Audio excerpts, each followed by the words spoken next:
exprimer ton cœur l'amour devant ton Créateur. Tel que tu lui as accordé, gloire à toi, gloire à toi. Oui, élève-le en adoration ce matin. Awesome God, le bon Seigneur. Marie de l'heure et les enfants, c'est toi Jésus. C'est un amour que tu es.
Ce matin, Seigneur, je veux écouter ta voix.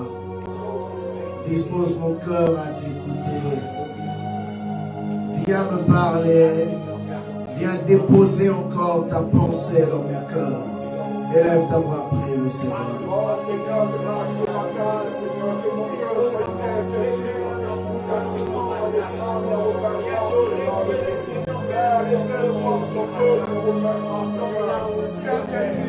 Christ en Seigneur, révèle Christ dans le cœur,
Si quelqu'un peut acclamer le Seigneur ce matin.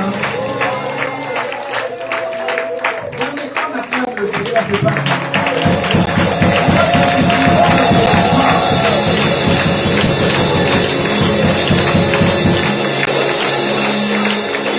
Amen. Salut ton voisin, salut ta voisine. Et les bienvenus dans la présence de ton Dieu. Alléluia. Amen. Alors ce matin, nous sommes encore dans la joie de nous présenter une fois de plus en ce lieu. Nous allons prendre rapidement nos Bibles. Nous allons introduire le message de ce matin. Nous sommes dans le livre de Genèse, chapitre 1. Genèse chapitre 1, nous lirons du 26e au 28e verset. Et puis nous irons au chapitre 2 pour lire le 15e verset. Et juste après, nous irons dans le livre de Proverbes. Proverbes 29, verset 18. Et en fin de compte, Agé 1, verset 2. Je répète. Genèse chapitre 1, du 26e au 28e verset. Chapitre 2, le 15e verset. Proverbe 29, 18. Et puis Agé 1, verset 2. Nous sommes tous libres pour la lecture de la parole.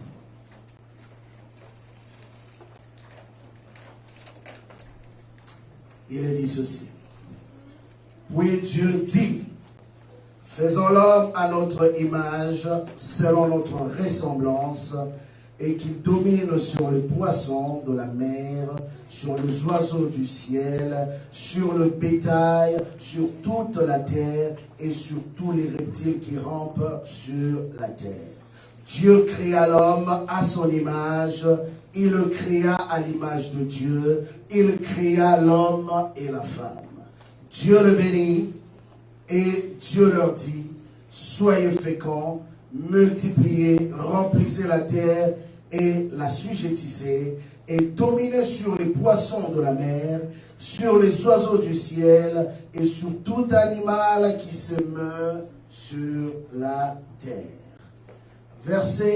Chapitre 2, verset 15 de Genèse, il est dit, l'Éternel Dieu prit l'homme et le plaça dans le jardin d'Éden pour le cultiver et le garder.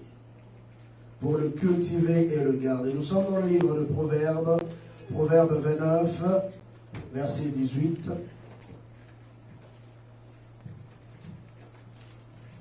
La Bible dit ceci, quand il n'y a pas de révélation, le peuple est sans frein, heureux s'il observe la loi. Dans l'autre version, on nous dit, quand il n'y a plus de révélation prophétique, le peuple est sans frein.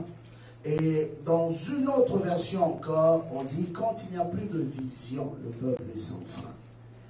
Et j'aime comment Louis II met de l'emphase là-dessus en disant que lorsqu'il n'y a plus de révélation prophétique, le peuple se laisse aller. Agé chapitre 1, verset 2 nous dit ceci. Ainsi parle l'Éternel des armées. Ce peuple dit, le temps n'est pas venu, le temps de rebâtir la maison de l'Éternel. Seigneur notre Dieu, nous voulons te dire merci pour ta parole. Je sais que ce matin encore, tu vas parler au cœur d'un homme, au cœur d'une femme, au cœur d'une famille, par rapport au travail que tu veux faire au milieu de nous, par rapport à l'appel que tu as déposé en chacun de nous. Père, je bénis ta parole. Je crois que ce matin, ta parole va faire du bien à un homme et à une femme. C'est ainsi que nous t'avons prié. Nous disons tous Amen. Gloire au Seigneur, nous pouvons reprendre place. Le roi Salomon, dans sa conclusion, pratiquement 2 chapitres avant de conclure son livre de Proverbes, après avoir donné tant de conseils aux humains, il est arrivé à un point de comprendre que dans une nation, dans une région, dans une famille, dans une communauté, lorsqu'il y a un manque de la révélation ou un manque de la vision, un manque d'une direction, le peuple se laisse aller. Et cela devient un problème majeur pour la société même. Cela devient un problème majeur pour la communauté. Bien aimé, ce matin, j'aimerais te parler brièvement pendant quelques instants de la vision. Mon thème de ce matin, c'est la vision. Oui, nous avons eu à parler plusieurs fois sur la vision, mais la vision fait partie de la vie de chacun d'entre nous. Aucun homme ne peut vivre sur la terre, aucun homme ne peut être aussi fonctionnel et efficace sans avoir une vision au préalable. Regardez que Dieu Tout-Puissant crée toutes choses, établit les choses, mais Dieu prépare aussi au préalable là où l'homme qu'il avait destiné à régner sur ces choses, comment et où il devait vivre. Et la première des choses que Dieu a commencé à inculquer en l'homme, quand il a créé, c'était d'abord la vision première, de bâtir, de cultiver, de travailler. C'était la vision première que Dieu a donnée à l'homme. Et bien aimé, comprenez que tu peux être beau, belle, bien habillé, mais quand tu n'as pas de vision, quand tu ne sais pas où est-ce que tu es en train d'aller, quand tu ne sais pas qu'est-ce que tu deviendras demain, tu es un mort-vivant. C'est pourquoi la Bible dit que lorsqu'il n'y a plus de vision, le peuple est sans frein. C'est-à-dire quoi? C'est-à-dire qu'un homme sans vision, c'est un homme qui embrasse tout. Un homme qui embrasse tout, un homme qui fait tout. C'est pourquoi Dieu était exigeant. Quand il a créé l'homme, il a établi d'abord un travail, une vision dans son esprit, et Dieu a placé des limites par rapport à la vision qu'il avait donnée à l'homme. Bien aimé, quand nous prions toujours par rapport à quelque chose. Et c'est ça qui fait l'efficacité de notre prière. J'ai expliqué l'autre fois dans le principe de la prière, où je suis dit juste ici, vous n'avez encore rien demandé. Et l'apôtre Jacques va ajouter, mettre de l'emphase en disant que vous ne recevez pas parce que vous demandez mal. Cela veut dire quoi? Chaque personne créée par Dieu a reçu de Dieu quelque chose qu'il est appelé à faire. Et pour ceux qui me connaissent depuis plusieurs années, je ne cesse de répéter toujours cette phrase en disant que ne fais jamais quelque chose simplement parce que cela paye tes factures. Ne fais jamais quelque chose parce que tout le monde le fait. À un moment donné, tu remarqueras que tu deviendras insatisfait. À un moment donné, tu remarqueras que tu deviendras frustré. Pourquoi? Parce que la chose que tu es en train de faire, ce n'est pas la chose pour laquelle tu as été destiné. En réalité, tu n'as fait que suivre le mouvement de ce que tu as trouvé. Or, la vision de Dieu pour chacun est particulière. Dieu a une destinée réservée pour chaque personne. Bien, mais il est important dans la vie de savoir de foi de commencer des choses que personne n'a jamais commencé. Je crois que s'il y a quelqu'un qui n'avait pas pensé, aujourd'hui, nous n'aurions peut-être pas Facebook. S'il y a quelqu'un qui n'avait pas pensé, aujourd'hui, nous n'aurions peut-être pas l'Internet. Il a fallu qu'il y ait un homme qui s'asseye quelque part, qui se dise, mais la communication est difficile dans ce monde. Comment faire pour arriver à réduire l'espace de la terre à travers la communication? Et il a eu une idée. Et l'idée a commencé petite. Je me rappelle encore, quand des sites comme Facebook ont commencé, on ne voyait même pas l'avenir de Facebook. Et à cette époque, il y avait aussi d'autres concurrents. Il y avait i5, il y en avait plusieurs. Mais ce qui est particulier, c'est quoi? C'est qu'au-delà de ce que Facebook avait vu chez i5, il avait décidé de créer des applications qui étaient un peu différentes. Et aujourd'hui, où nous parlons, et i5, et tous ceux qui étaient dans les D5, tous sont disparus. Et aujourd'hui, nous n'avons que Facebook. Toutes les compagnies, même les sites web. Imaginez-vous que même les sites web n'ont plus autant d'importance que d'avoir une page Facebook. Parce qu'aujourd'hui, Facebook réunit pratiquement des milliards d'hommes, connecte des milliards d'hommes. Que tu le veuilles ou pas, partout où tu passes, Facebook est devant toi. Mais pourquoi? Parce qu'il y a eu un homme qui a eu à penser. Il y a eu un homme qui s'est assis et qui a réfléchi en se disant non. Pourquoi je ne créerai pas quelque chose qui soit différent de tout ce qui a été créé? Bien aimé, la Bible dit, quand Dieu a créé l'homme, Dieu a dit en lui-même, dans son conseil divin, j'aimerais un peu que ce matin tu comprennes ta valeur.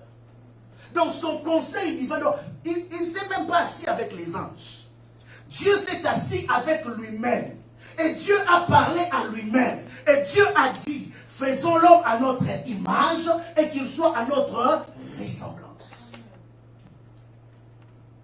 Donc, allez imaginer un peu. Dieu Tout-Puissant, créateur de toutes choses, il s'assoit, il réfléchit un peu comment il devait te faire. Qu'est-ce qu'il devait placer en toi?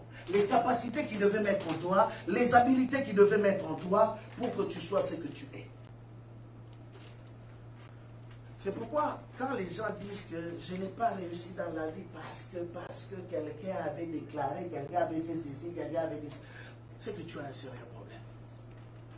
C'est que quelque part, tu ne connais pas ta vraie identité en Christ. Bien aimé, un païen peut se plaindre.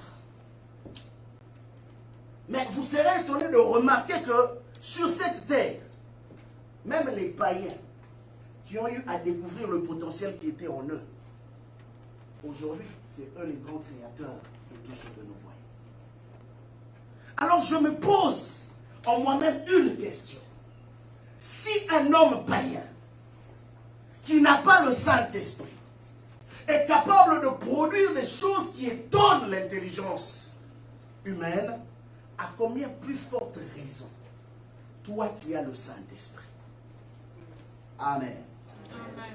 À combien plus forte raison, toi qui marches avec Dieu, et ce Dieu-là qui a dit, faisons l'homme à notre image, et qu'il soit à notre ressemblance. Regardez, il y a une nuance. Tout ce que Dieu a fait, la Bible dit, Dieu a créé, n'est-ce pas? Dieu a créé. Mais il arrive au temps de l'homme, non seulement que oui, effectivement, l'homme aussi est une création de Dieu, mais Dieu emploie un autre terme. Au lieu de dire simplement créons l'homme, Dieu a dit faisons. Il y a une différence. Quand on dit faire, c'est-à-dire que la personne prend le temps d'élaborer. Qu'est-ce qu'il doit mettre et qu'est-ce qu'il ne doit pas mettre. Dieu a pris son temps. La Bible dit que ce jour-là, Dieu est devenu un potier. Il a pris de l'argile et il a donné la forme à l'argile. Dieu est devenu un potier pour l'homme. Pour la première fois que Dieu s'est salissé les mains.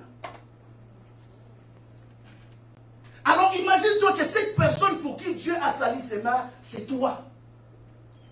Quelle est la raison que tu donneras à l'humanité pour dire que je ne réussis pas dans la vie parce que j'ai trop de combats dans ma vie?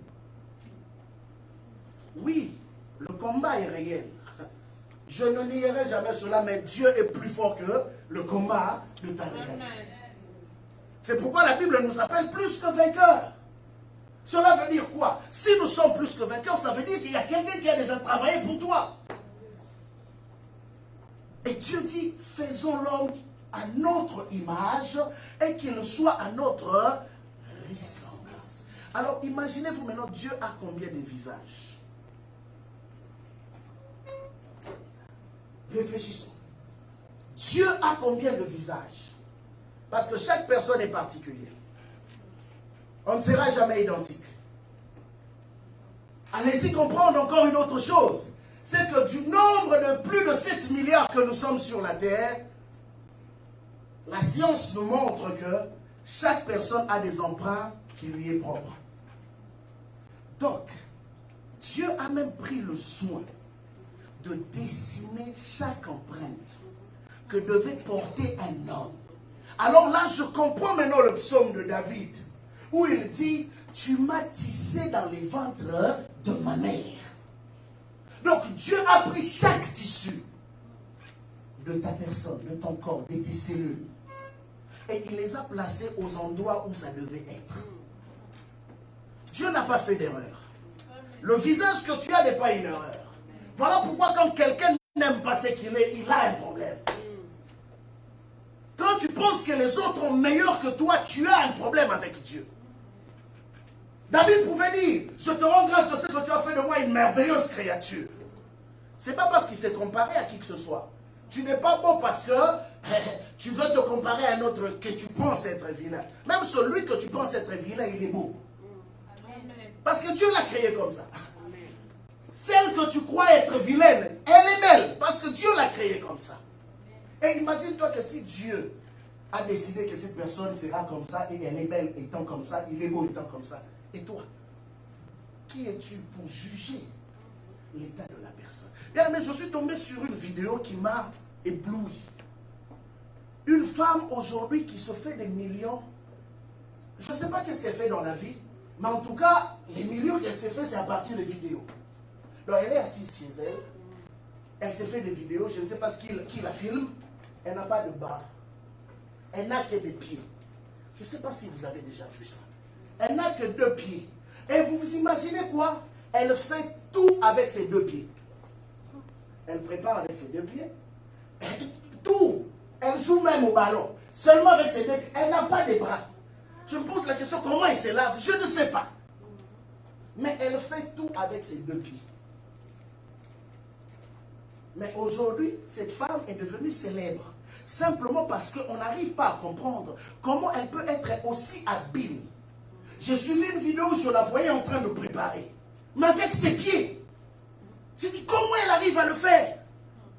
Comment? Toi, tu as les pieds, tu as les mains, tu as les yeux, tu as les oreilles. Mais tu dis, Seigneur, ma famille me combat beaucoup. Tu n'arrives à rien produire et tu accuses. Mais elle, là, comment elle arrive à être ce qu'elle est?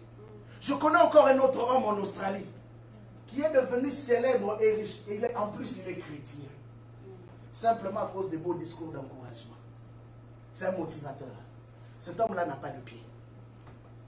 Il n'a pas de pied. Il n'a pas de mains. Mais il a une femme. Il a des enfants. Et simplement parce qu'il croit tellement à ce Dieu-là, il ne se plaint pas le fait qu'il manque des mains et des pieds. Mais il dit que si Dieu l'a créé comme ça, Dieu savait pourquoi. Et qu'est-ce qu'il utilise? Il dit, si Dieu m'a donné une bouche, c'est que je peux parler. Alors sa bouche-là a sauvé beaucoup de vies. Aujourd'hui, on l'invite partout dans le monde. Simplement parce que c'est un motivateur. Bien aimé, ce matin, j'aimerais t'aider à trouver la chose que Dieu a placée en toi pour devenir le meilleur toi-même. Sinon, tu passeras ton temps à venir à l'église, à prier, et puis après tu penses que Dieu c'est un menteur. À un moment donné, il faut te poser la vraie question par rapport à ta destinée. Pourquoi Dieu m'a créé? Il y a des gens qui n'ont pas de yeux, mais qui arrivent à être fonctionnels et à produire. J'ai connu un pasteur qui n'avait pas des yeux lui-même. Et je me pose la question. Ok, ça c'est entre parenthèses. Comment il avait parlé à sa femme? Comment il savait? Et vous vous imaginez l'ironie du sort, c'est quoi? L'homme sans yeux a épousé une très belle femme. Et ça ne s'arrête pas là. Lui-même, il guérissait les malades par la puissance de Dieu. Lui-même, Dieu l'utilisait d'une manière extraordinaire. Mais ses propres yeux restaient toujours. Un jour, il a tellement prié Dieu. Il a dit, mais Seigneur, comment tu m'utilises à ce point? Et vous savez comment il lisait la Bible? Chose étonnante encore. Ce ne sont pas des histoires. Pour ceux qui connaissent ce temps, connaissent l'histoire que je raconte. Quand il prenait la Bible, il posait sur son cœur. Il priait Dieu. Et il pouvait te réciter les versets bibliques avec exactitude sans les avoir vus avec ses yeux. Alors là, je comprends maintenant l'apôtre Jean à l'île de Patmos.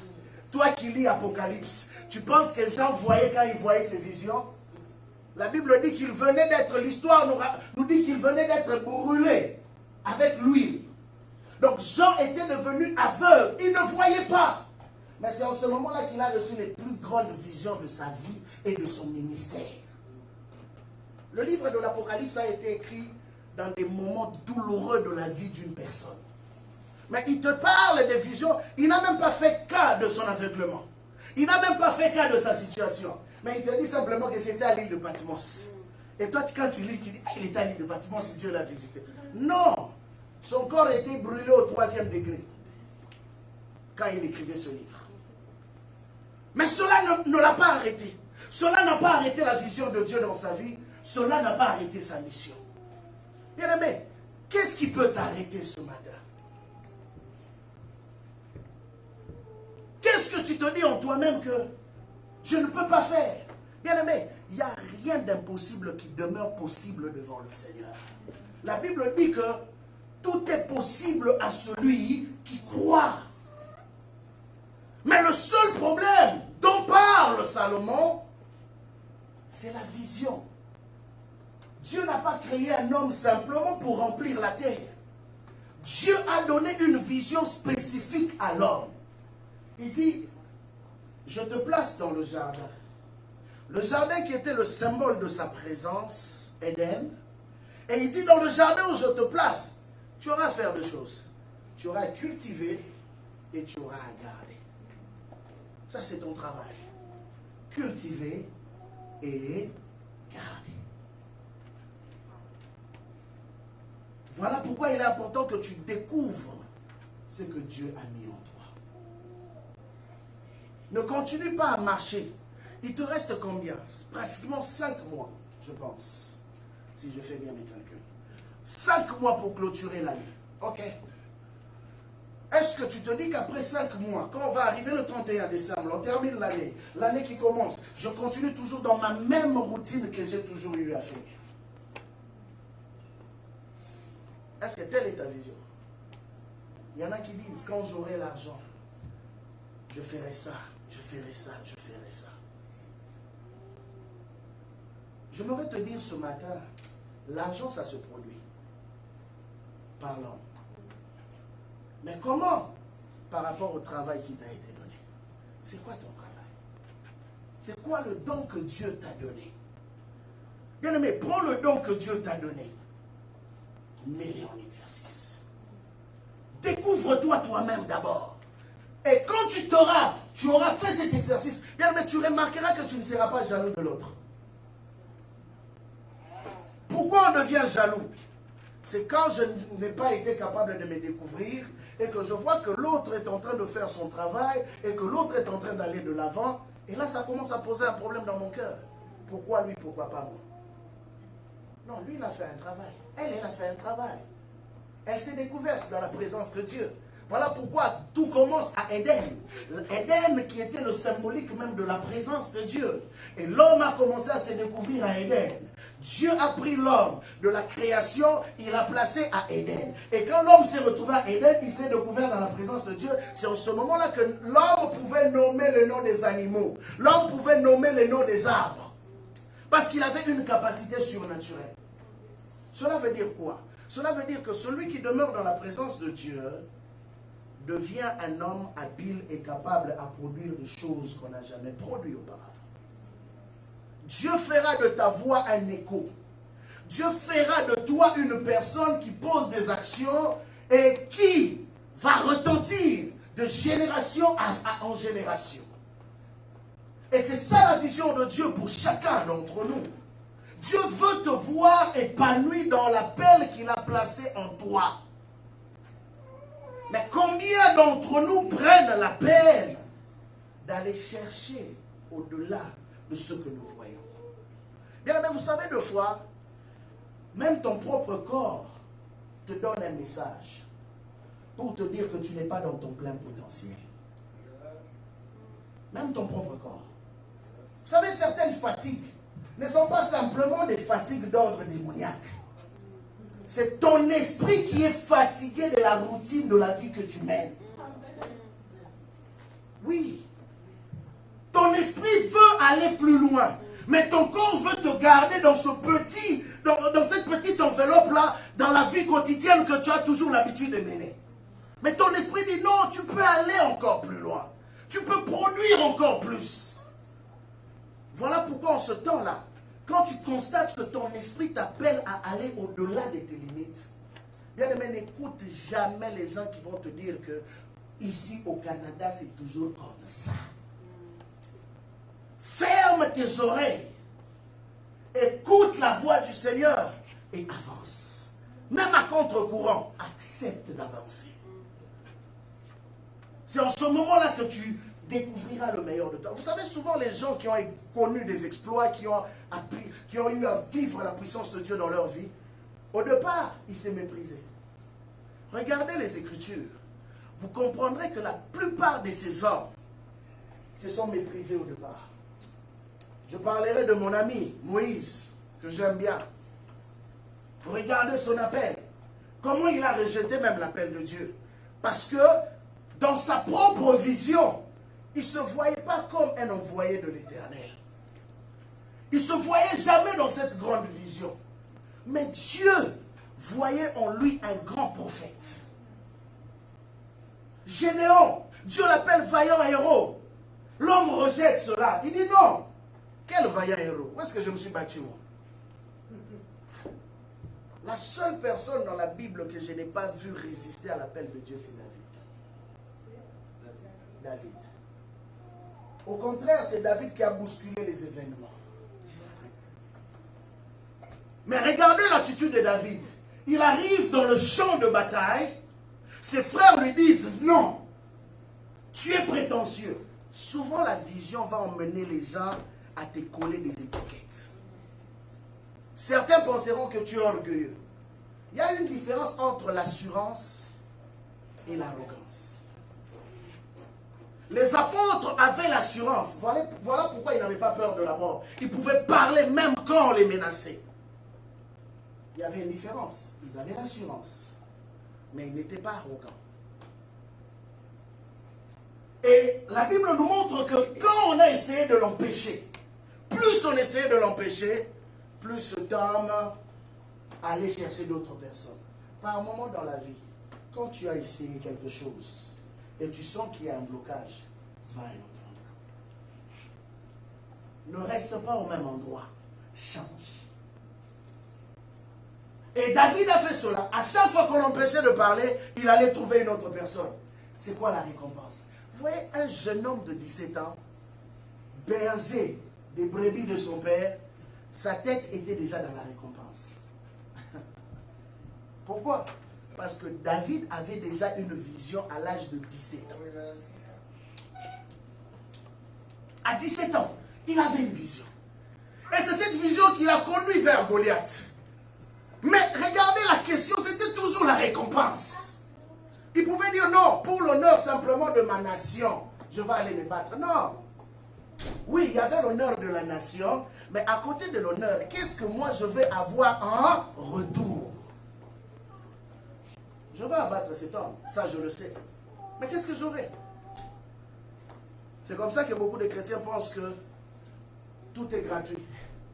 Oh, je l'ai fait seulement pour les seigneurs. Tu mourras pour les seigneurs et tu iras aussi pour les seigneurs.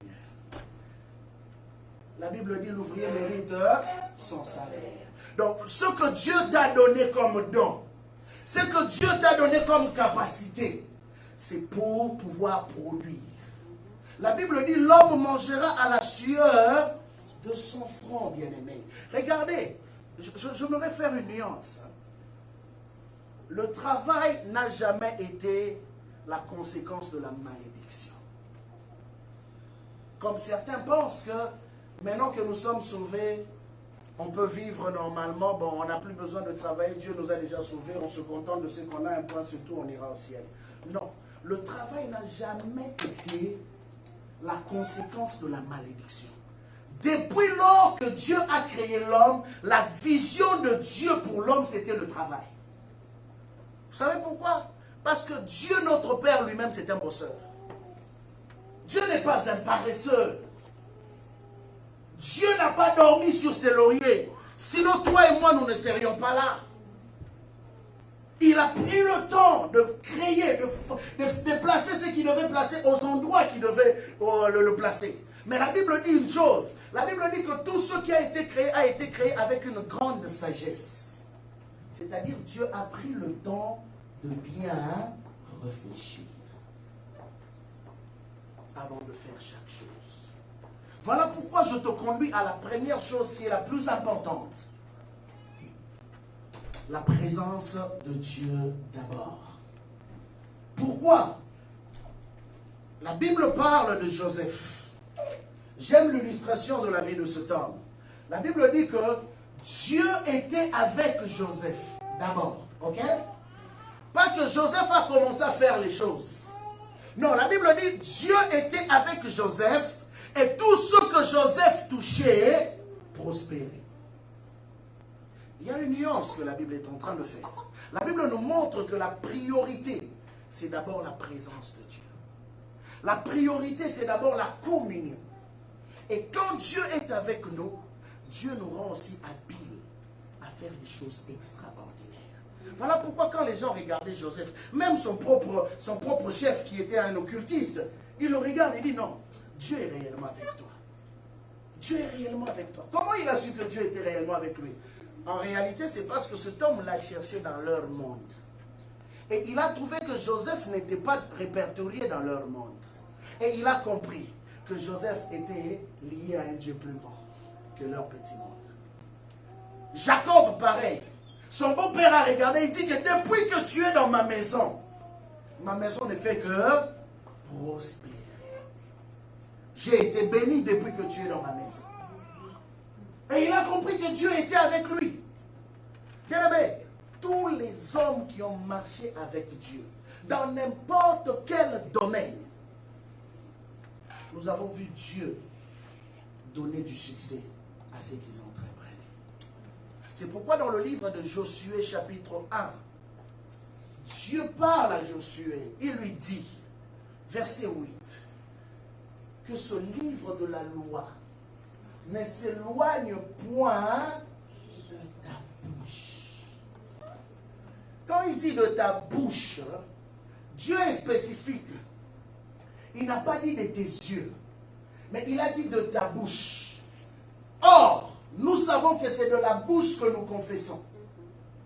Or, pour confesser, il faut avoir déjà avalé le rouleau. C'est-à-dire que quand il disait que ce livre de la loi ne s'éloigne point de ta bouche, il parlait à un homme qui avait déjà avalé le rouleau.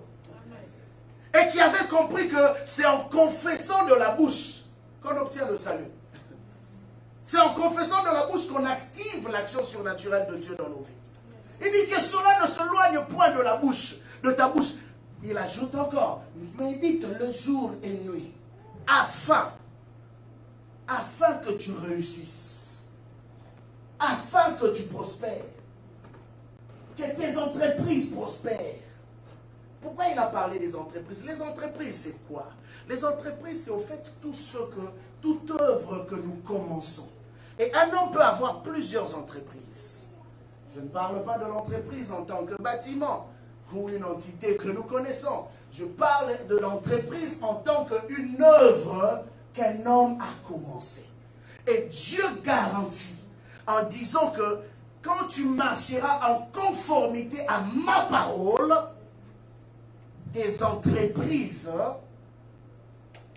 vont réussir. Parce que ma main sera avec toi. Bien aimé, la vision de Dieu pour l'Église, c'est de te voir, toi, épanoui dans ce que tu bâtis. Voilà pourquoi, bien-aimé, ne limite jamais Dieu dans ce que tu peux faire. J'aime donner l'exemple de Colgate. Cet homme était un chrétien, mais qui a cru que Dieu était capable de l'impossible. Et Dieu l'a fait. Dieu l'a fait avec lui. Aujourd'hui, nous parlons du produit Colgate. Parce que cet homme s'était appuyé sur le Seigneur. Et Dieu l'a inspiré une formule. Nous avons parlé encore de cet homme, le meilleur neurochirurgien du monde, qui a eu à séparer 2 bébés siamois pour la première fois dans l'histoire. Cet homme aussi, c'est un chrétien. Lui d'ailleurs, il est encore vivant. Et il travaille dans le gouvernement de Trump. Cet homme, avant chaque opération, il donnait ses mains au Seigneur. Il dit, Seigneur, utilise mes mains. Je ne suis qu'un homme. Mais toi, utilise mes mains. Et Dieu lui donnait des précisions qu'aucun homme n'avait jamais reçues. C'est un chrétien bien-aimé. Cela est possible encore pour toi et moi. Bien-aimé, ne te dis jamais que moi, je vivrai juste une vie normale, après je vais au ciel. Vous savez, le ciel, comme je dis l'autre fois, le fait d'avoir accepté le Christ, nous avons la garantie d'aller au ciel, ok? Mais nous travaillons pour notre récompense. Vous savez qu'il y a des gens qui brilleront plus que d'autres au ciel. Il y a des gens qui seront plus proches de Dieu que d'autres. Ah oui. Parce que ceux-là auront travaillé plus que d'autres.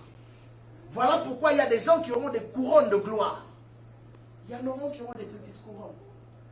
Bien aimé, ne travaille pas. Hier, je suis tombé sur un témoignage d'un homme que j'aime beaucoup.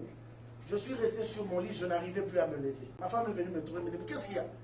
J'ai dit, je n'arrive plus à bouger. Un homme à lui seul, je dis bien à lui seul, et dans son ministère, il a réussi par la grâce de Dieu à emmener plus de 78 millions d'âmes au Seigneur. J'ai dit, quoi? Alors nous blaguons. Sérieux? 78 millions. Je viens d'imprimer son histoire. Il a commencé cet homme, il n'avait rien. Je dis bien, il n'avait rien. Ces photos sont là, où on vous montre comment il prêchait à l'extérieur avec quelques cinquantaines, trentaines, centaines de personnes. Mais il a persévéré. Il a persévéré pendant des années. Il a été fidèle à Dieu parce que c'était ça son appel. Dieu lui a dit, quitte l'Europe, va en Afrique. C'est là que je veux t'établir. Ce n'est pas évident hein, de quitter sa zone de confort. Oh bien aimé, la vision te fera quitter ta zone de confort. Alors si tu veux voir la main de Dieu, tu quitteras ta zone de confort. Il a quitté l'Europe pour aller en Afrique, dans toutes les conditions que vous connaissez. Et Dieu a commencé à l'utiliser. Il a commencé petit, et il a commencé à grandir. Et en 1980, Dieu lui fait une promesse. Dieu lui dit que tu verras des millions de gens dans des réunions. Et vous vous imaginez, il a commencé à briller. 81, il n'a pas vu millions. 82, pas millions. 85, 90, pas millions. 99, pas des millions. En 2000, après combien d'années? 20 ans. En 2000, il organise la croisade du millénium et à sa grande surprise, 1 600 000 personnes vont venir dans une soirée, dans une croisade. Après 20 ans. Mais vous savez quoi? C'est là qu'il a compris le principe de la fidélité de Dieu. Quand Dieu te parle ou quand Dieu t'appelle à faire quelque chose, fais-le. Ce que tu sens, fais-le. Même si aujourd'hui, tu n'as pas encore ce que tu crois avoir, fais-le. Yes. Un jour, ça payera. Amen. Un jour. Et pendant une période dans sa mission, il n'avait pas d'argent. Et il est allé prier. Il avait besoin d'argent. Il prie le Seigneur. Dieu lui dit, ok, je vais t'envoyer $1 million. Il dit au Seigneur, non, ne m'envoie pas $1 million. Envoie-moi 1 million d'âmes. Bien aimé, imaginez-vous ce cœur-là. C'est un homme qui connaissait sa mission et qui connaît sa mission parce qu'il est encore vivant. Il connaît sa mission. La raison du pourquoi Dieu l'a placé sur la terre. Il y a eu tant de mouvements qui sont venus. Il est resté comme ça. Il a demandé à Dieu, donne-moi 1 million. Vous savez quoi? Dieu lui donne non seulement les 1 million d'âmes, mais Dieu lui donne aussi les millions de dollars. Un autre pasteur qui était en Afrique du Sud, le pasteur le plus riche de l'Afrique du Sud, reçoit une offrande d'1 million. Dieu lui dit, tu ne toucheras même pas un seul centime de ces millions. Tu prends ce 1 million-là, tu vas les transférer tout de suite à mon serviteur. Oh! Bien aimé, il faut aimer Dieu. Hein? Ah oui, ce n'est pas 50 000. Ce n'est pas 100 000. 1, 2, 3 jusqu'à 1 million. On te dit de donner ça à notre papa, mais c'est un pasteur comme moi, non? Pourquoi je lui donne? Seigneur, nous aussi on a des besoins. Bien aimé, il a obéi à la voix de Dieu. C'est pourquoi quand Dieu te parle, écoute Dieu. Il a obéi à la voix de Dieu. Il a pris ces 1 million, il a transféré au ministère de l'autre. Non seulement les besoins qu'ils avaient, ils les ont comblés, mais vous savez qu'est-ce qui s'est passé? Le même homme qui avait transféré 1 million, Dieu l'a visité avec plus d'1 million de dollars. Juste pour t'emmener à comprendre, bien aimé. La chose sur laquelle tu t'attaches, c'est peut-être pas ça que Dieu veut pour toi. Dieu voit peut-être plus grand. Oui, en réalité pas peut-être. Dieu voit toujours plus grand. Il voit toujours plus grand. Mais le problème maintenant, c'est à toi d'élargir ta vision pour atteindre la vision de Dieu. Parce que la vision de Dieu sera toujours plus grande que toi. Plus grande. Dans tes capacités, dans tes moyens, dans tout. La vision de Dieu sera toujours plus grande. C'est pourquoi Dieu dit que ce n'est pas le temps pour vous de vous atteler à bâtir vos propres maisons. C'est-à-dire, quand il parle de vos propres maisons, c'est-à-dire la petite vision que tu vois actuellement, de tes besoins quotidiens, de tes besoins de tous les jours. Il dit non, non, ce n'est pas le temps pour toi de t'atteler à regarder d'abord cette petite chose. Regarde d'abord à mon œuvre. Vous savez, quand Dieu parle de son œuvre, Dieu parle au travail qu'il t'a appelé à faire. Qu'est-ce que tu vois actuellement dans ton esprit? C'est ce qui va déterminer ce que Dieu va faire dans les prochains mois. Il dit, ce n'est pas le temps pour vous. Ce n'est pas maintenant. Certains disent que non, ce n'est pas maintenant. On attend d'abord. On n'a pas encore assez de moyens. On n'a pas encore ceci. L'homme dira toujours ces choses. Et vous allez vous rendre compte que plus on retarde, plus le temps aussi. Ne reporte pas à demain ce que tu peux faire aujourd'hui. Quand tu as l'occasion de produire, quand tu as l'occasion de faire quelque chose, fais-le avec empressement. Bien aimé, ne regarde même pas à ta poche. Ne regarde même pas à tes capacités intellectuelles, à tes diplômes. Regarde plutôt à la grandeur de Dieu. Parce que le Dieu qui t'a appelé, nous chantons souvent cette chanson que j'aime beaucoup. Tu es grand Seigneur, tu es grand Seigneur. Bien aimé, quand tu déclares que Dieu est réellement grand, réalise simplement, vois le firmament, fais le tour. Souvent quand je voyage aux États-Unis, même ici au Canada, j'ai souvent l'habitude de contempler la faune. C'est là que je réalise la grandeur de Dieu. Vous savez, il arrive dans des endroits où vous voyez comme si c'était un jardinier qui avait planté les arbres de la même espèce à des kilomètres. Hein. Ça se suit comme ça. Et tu te dis, mais non, quel est ce jardinier fou qui pouvait venir à un tel endroit planter des milliers et des milliers d'arbres qui se ressemblent avec une harmonie comme ça. Et c'est là que tu réalises la grandeur de Dieu, bien-aimé. Quand tu réalises ça, tu te dis non, qu'est-ce qu'il ne peut pas faire? Donc il avait même pris le soin de planter les arbres. Donc Dieu est le jardinier de la terre. Dieu est... C'est fou. En lui-même, il est jardinier. En lui-même, il est médecin. Donc il avait pris le soin de mettre toutes tes cellules. Tout ce que tu as dans ton corps, là, Dieu le connaît. Voilà pourquoi la médecine jusqu'à présent continue à t'attendre. Mais Dieu ne t'attend pas. Ah oui, Dieu ne t'attend pas. En ce concernant ton corps, il ne t'attend pas. Parce que c'est lui qui a placé chaque cellule. Et une fois, je suivais une émission scientifique où le gars explique le mariage qu'il y a entre la science et la parole de Dieu. Et il explique ce mystère. Il dit, savez-vous que dans le corps humain, il y a plus d'1 milliard de cellules. Le corps humain, 1 milliard de cellules. Bien aimé, comment ça se dispose? 1 milliard de cellules dans un corps humain. Mais Dieu a pris le temps de placer en chacun, au nombre de milliards que nous sommes, ces milliards de cellules. Et Dieu le gère. Il gère chaque corps. Parce que la Bible dit qu'il est partout. À la fois, il est partout. Donc, réalise maintenant que quand nous prions ici au Canada, en ce moment, dans d'autres pays, ils ont déjà prié le matin. Dans d'autres pays, ils sont aussi en train de prier avec nous. Au Canada, à Montréal, beaucoup d'églises sont en train de prier, mais Dieu est partout à la fois. Et il écoute chaque prière individuellement, au même moment. Comment il fait ça? Comment, quelle capacité? Son disque dur a quelle capacité? Hein?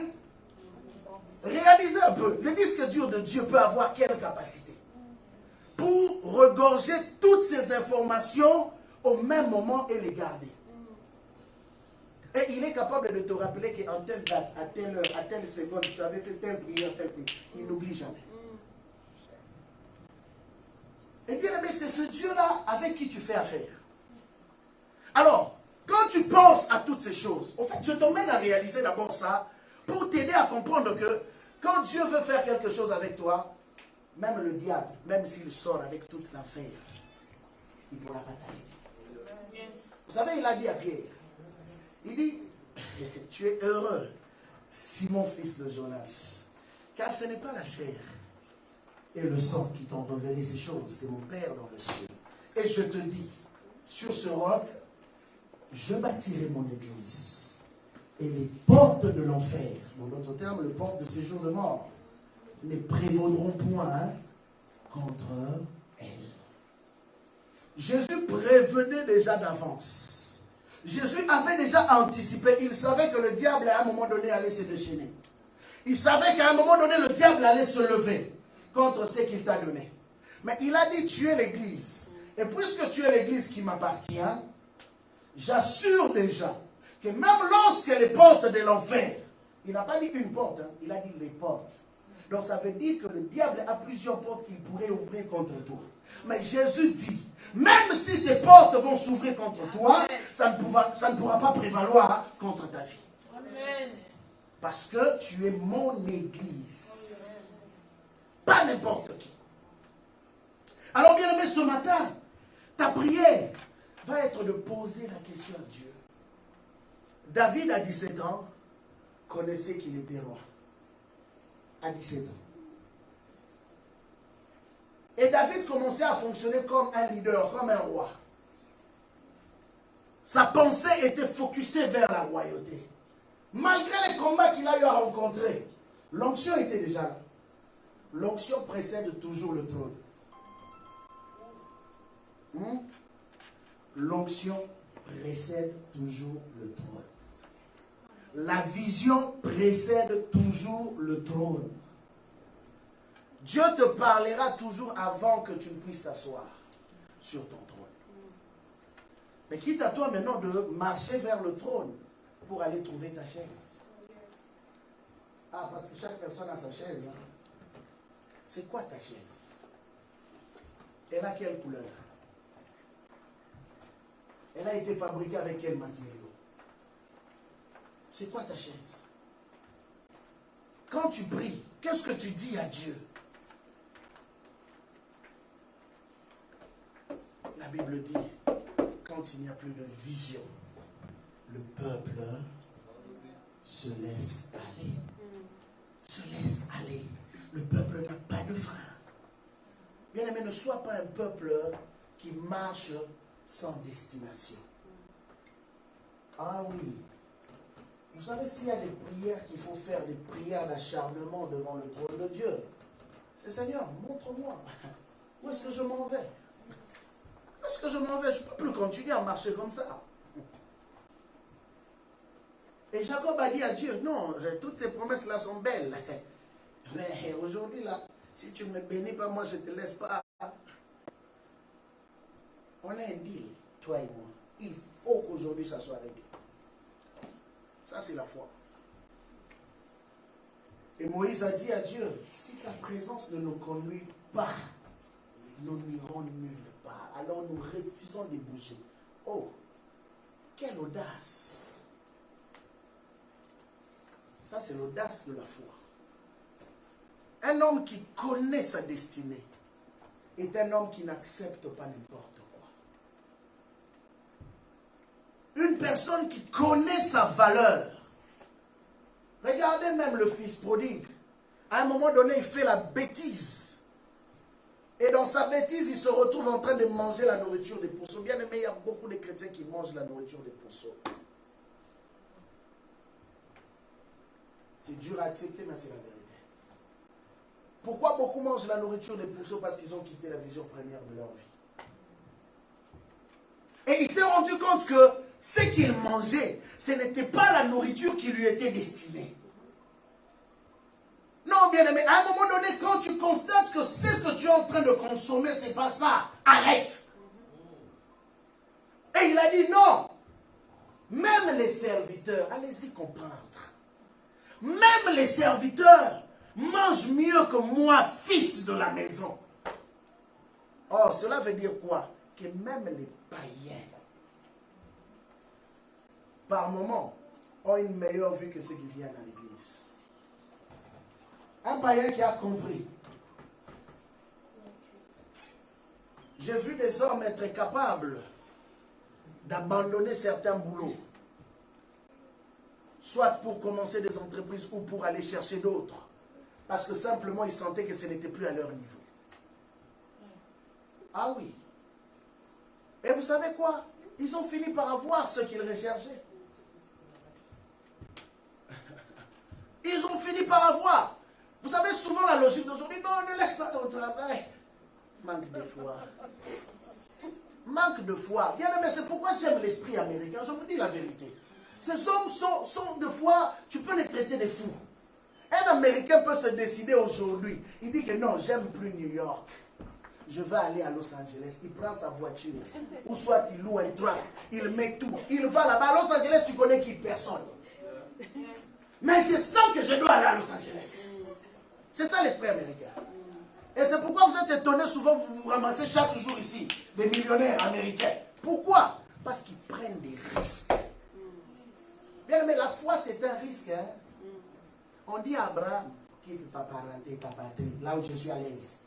Va vers les pays que je te montrerai. Où? Je ne connais pas. Mais tu me dis, va. Vers les pays que je te montrerai. Donc c'est un futur. Donc je peux marcher pendant des années sans avoir vu le pays que tu vas me montrer. Donc les jours où tu décideras de me montrer, c'est là que toi tu vas me dire, mais là c'est ici. Mais après avoir marché, vous savez comment on appelle ça en français? Quand les pieds là commencent à s'ouvrir un peu là. Comment on appelle ça en français? Pardon? Bon, quelque chose comme ça. Vous savez, quand tu as marché longtemps, seul Israël a eu le privilège, après avoir marché pendant 40 ans, sans avoir des pieds usés. Mais il y a des personnes, tu as tellement marché, tourné, piétiné le sol, frappé des pieds, que tes pieds là derrière, ampoulés, des déchirures là derrière. Tout ça là dedans. Et Dieu te dit, je te montrerai. C'est un futur, hein? Mais il faut avoir la foi pour croire à un Dieu qui te parle de la sorte. Et la vision souvent est comme ça. La vision n'est pas aussi claire au début. Il faut d'abord commencer par embrasser la vision. Et au fur et à mesure que tu grandis dans la vision, que la vision commence à devenir claire. Tu rencontreras des embûches. Tu rencontreras des difficultés. Tu rencontreras des déceptions. Tu rencontreras de fois les découragements. Mais bien aimé, n'abandonne jamais au milieu de ces choses. Parce que ça, c'est une école par laquelle Dieu est en train de te faire passer. Et c'est même un test qui prouve si réellement ce que tu dis avoir vient réellement de Dieu. Parce que la vision qui vient de Dieu, humainement parlant, n'est jamais facile. C'est pourquoi je dis qu'elle dépasse nos capacités, elle dépasse notre entendement, même nos moyens. Dieu peut te demander, il dit aujourd'hui, ok, temple de Dieu, bâtissez-moi une maison d'1 million de dollars. Toi, tu regardes dans la caisse de l'église, tu dis, hey, Seigneur, est-ce que tu as au moins pensé à nous? Même la première banque qu'on ira trouver va rejeter notre dossier parce qu'il y a trop de rouges. Mais Dieu dit, temple de Dieu, bâtissez-moi une maison. C'est ça Dieu. Il n'ira jamais selon tes moyens. Il ira selon ses moyens. Amen. La seule chose qu'il te demande, crois seulement. Car la Bible dit que mon juste vivra par la foi. Le problème avec beaucoup de chrétiens, c'est que nous sommes devenus trop calculateurs. Dans l'église, on calcule tellement trop. On veut trop faire des choses en calcul. Et voilà pourquoi chaque année, on se regarde, on rit. Les 31 décembre, on rit, on danse, on proclame. Et on revient encore l'autre 31 décembre. On fait encore la même chose. À un moment donné, vous vous fatiguez. Dieu va vous tester. Dieu va nous tester. Dieu veut que toi et moi puissions changer de cap. Commence à te mettre à défi. Dis-toi, Seigneur, maintenant j'en suis là. Qu'est-ce que tu attends de moi? Donne-moi une direction. Et puis, ne prie pas simplement parce que tu veux prier. Hein. Prie parce que attends-toi à tout. Quand je dis attends-toi à tout, c'est que Dieu te dira, même si ça va être la chose la plus difficile à faire, sois prêt à le faire. Sois prêt.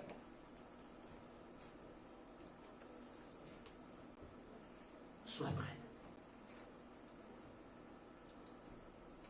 Tu sais, quand tu obéis à la vision de Dieu, tu réponds aux besoins de quelqu'un d'autre. Je veux conclure par là. Quand tu dis oui à Dieu, ça veut dire que ton oui va sauver une vie demain. La Bible dit ceci, que quand Abraham, après avoir obéi à Dieu, a donné sa dîme à Melchisedec, en réalité, il donnait la dîme pour qui? Pour son petit-fils qui était Lévi. Mais Lévi n'était pas là. David, le jour où il a pris acte, dans 2 Samuel chapitre 7, en disant, Seigneur, je veux, en disant à Nathan qui était son conseiller, le prophète, il dit, je sens le besoin de bâtir une maison pour Dieu. Vous savez qu'est-ce qui s'est passé? Dieu s'est étonné. Il dit, depuis la nuit des temps, depuis que j'ai délivré tes pères de l'Égypte, je n'ai plus de demeure. Dieu dit qu'il n'avait plus de demeure. Cela veut dire quoi? Le jour où Dieu parle à Moïse, Dieu dit à Moïse, je suis descendu pour délivrer mon peuple. Ok? Cela veut dire simplement que Dieu avait laissé son trône. Et depuis lors, Dieu avait commencé à marcher avec les hommes.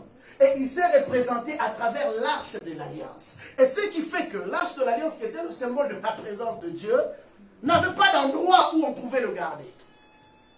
Et Dieu reconnaît que depuis que j'ai quitté mon trône et que je suis venu délivrer tes pères, je n'ai plus de demeure. On est en train de me transporter ça et là.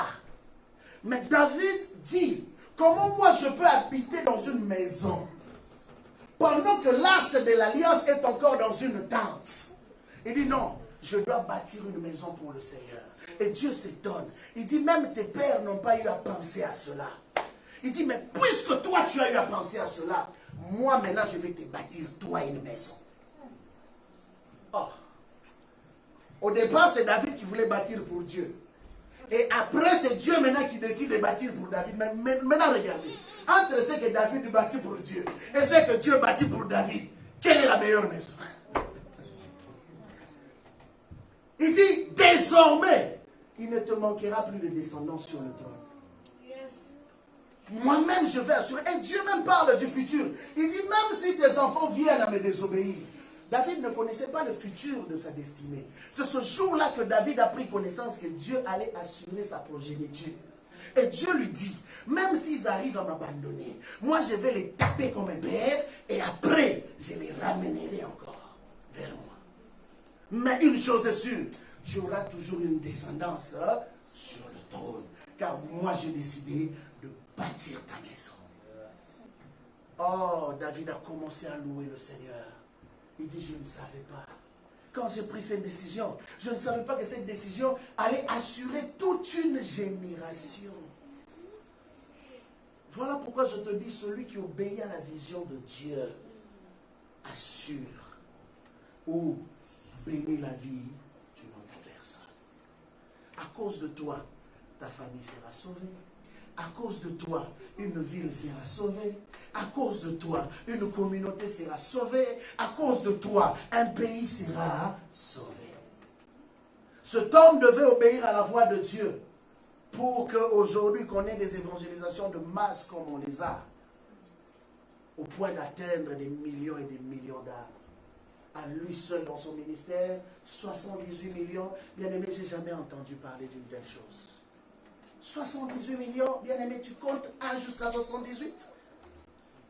Et dans des croisades simples comme ça, pendant 5 jours, on vous dit qu'il y a eu plus de 3 millions de personnes qui ont donné leur vie à Christ. Là tu regardes, tu dis, mais nous quand on a fait appel, on a 5, 10.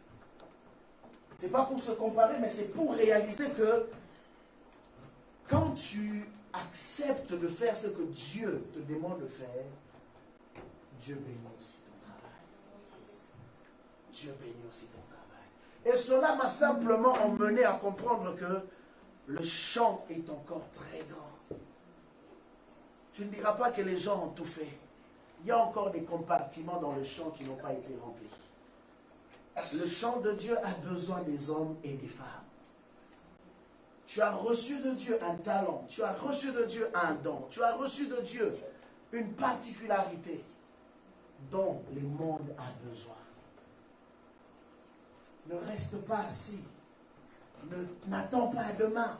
Ne dis pas que je ne suis pas capable. Ne dis pas que non, les autres sont meilleurs. Non. Une chose est vraie, tu ne prieras pas comme tout le monde. Oui, tu ne jeûneras pas comme tout le monde. Tu ne prêcheras pas comme tout le monde. Mais une chose est sûre, tu pourras créer quelque chose que les prédicateurs n'ont pas créé. Aujourd'hui, tous les prédicateurs courent derrière Facebook, n'est-ce pas? Mais qui l'a créé? Il n'est pas de l'église. Hein? Donc toi, pendant que tu cherches à être aussi prédicateur, peut-être que Dieu veut que tu crées un Facebook, je ne sais quoi.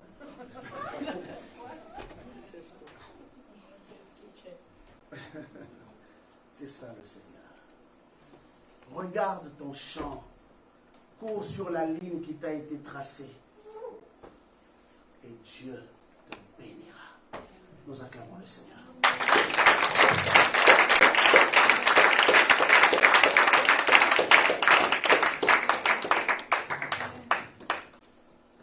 Nous allons prier.